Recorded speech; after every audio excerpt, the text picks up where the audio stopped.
Hi friends, அனைவருக்கும் வணக்கம். இன்றைக்கி நம்மளுக்கு ஒர்க் எங்கன்னா Chengam SV Mahal 200 KG mutton biryani, chicken gravy, எண்ணெய் கத்திரிக்காய், தயிர் பச்சடி, பிர்னி பாயாசம், முட்டை, இடியாப்பம், மொத்தமாக ஒரு 2000 பேர் சாப்பிட்ற அளவுக்கு வந்து இன்றைக்கி நம்மளுக்கு ஆர்டர் கொடுத்துருந்தாங்க. பெரிய ஃபங்க்ஷன் தான், அரசியல்வாதி ஃபங்க்ஷனுங்க. இன்றைக்கி நல்லபடியாக போயிருந்தது. 2000 பேருக்கு வந்து சிறப்பான முறையில் வந்து நம்ம டீம் வந்து சமையல் ப்ளஸ் சர்வீஸ் பண்ணியிருந்தோம். இது இல்லாமல் பாப்கார்ன், பஞ்சு மிட்டாய், ஐஸ்கிரீம், டிஜே எல்லாம் ரெடி பண்ணியிருந்தது. இந்த 2000 பேருக்கு சாப்பிட பார்க்காமல் ஒரு 25 கேஜி குஸ்கா செய்முறையோடு நாங்கள் வீடியோ போகிறோம். இது நைட்டு 8 மணிக்கு செய்யுது. எண்ணெய் 5 லிட்டர், வெங்காயம் 8 கிலோ, பட்டை, லவங்கம், ஏலக்காய், பிரிஞ்சி இலை எல்லாம் போடுறாங்க. இஞ்சி 2 கிலோ, பூண்டு 2 கிலோ, கொத்தமல்லி, புதினா, தக்காளி 8 கேஜி. எத்தனை பிரியாணி பாய்? எத்தனை கிலோ? 30 கிலோ. மண்டபத்தில் வந்து சாப்பாடு காலி ஆகிடுச்சு. திடீர்னு வந்து கூட்டம் இருந்தாங்க. அதுக்கோசரம் ஒரு எதுனா ஒன்று ரெடி பண்ணி கொடுத்தாங்க. இது இன்ஸ்டண்ட்டாக ஒரு 25 கேஜி குஸ்கா நம்ம ரெடி பண்ணியிருந்தது. 150 கிராம் மஞ்சள் தூள், கொத்தமல்லி, புதினா,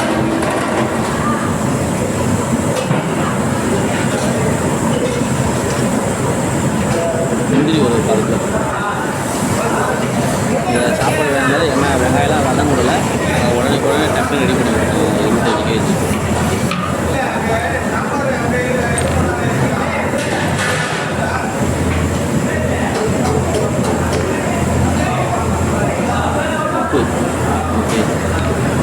அப்படியே கேஸ்லேயே தம் பிரியாணி போட்டு கொடுக்குறாங்க.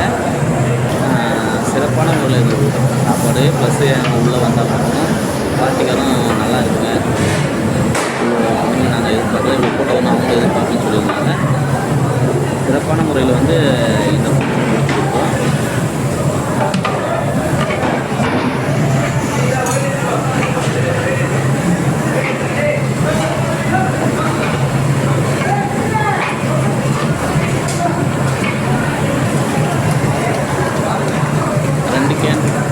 அளவுக்கு தண்ணி கொடுத்துருந்தோம். 25 கேஜி அரிசிக்கு வந்து மொத்தம் வந்து 2 கேன் தண்ணி கொடுத்தா போதுமான அளவு. நம்ம இப்போ அரிசி எடுத்துக்கிறோன்னா 1 கிலோ அரிசி எடுத்துக்கிறோன்னா 1 லிட்டர் தண்ணி வைக்கணும். இப்போ நம்ம படின்னு சொன்னால் ஒரு படி அரிசினா 1.5 படி தண்ணி வைக்கிற மாதிரி இருக்கும். மொத்தம் 25 கேஜி அரிசி போடாச்சு. அரிசி போடணும்னா கேஸை செய்யும்போது நம்ம உடனே கலக்கணும். விறகுனது கூட பிரச்சனை இல்லை. கேஸை செய்யும்போது அரிசி போட்ட உடனே நல்லா மிக்சிங் பண்ணி விடணும். அப்புறம் தான் அந்த சாப்பாடு வந்து கீழே அடி உட்காராது. ஜிடிஎஸ் புல்லட்டுங்க. இப்போ அந்த பிரியாணி சேர்ந்து ஜிடிஎஸ் தான் 200 கிலோ ப்ளஸ் இது ஒரு 25 கேஜி.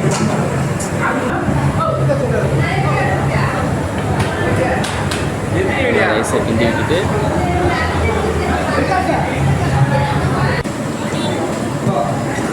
தம் ஸ்டேஜ் ஆகிடுச்சு. நீங்கள் தம் போடும்போது கேஸில் தம் போடும்போது துணி சுற்றி போட்டுங்க. ஏன்னா அப்போ தான் அந்த ஆவியெல்லாம் வெளியே வராது. புகை மாதிரி வரதுனா வெளியே வராது.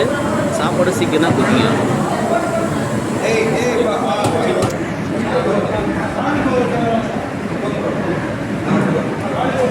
இந்த ஸ்டேஜில் ரைஸுக்கு மேலே கொஞ்சம் தண்ணி இருக்கிற மாதிரி ஸ்டேஜில் தான் தம். அப்போ தான் வந்து கரெக்டான பாருங்க. சப்போஸ் ரைஸில் தண்ணி இல்லைன்னா நீங்கள் கொஞ்சம் தண்ணி விட்டுங்க.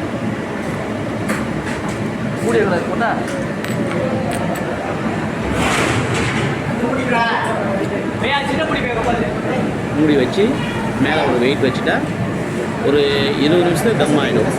கீழே ஒரு 10 நிமிஷம் சிம்மில் ஏறிடும். சாப்பாடு பாருங்கள் எப்படி பல இருக்குது பாருங்கள். கொஸ்கா இன்ஸ்டண்ட்டாக ரெடி பண்ணுது. மண்டபத்தில் 200 கேஜி மட்டன் பிரியாணி பற்றாமல் இது இன்ஸ்டண்ட்டாக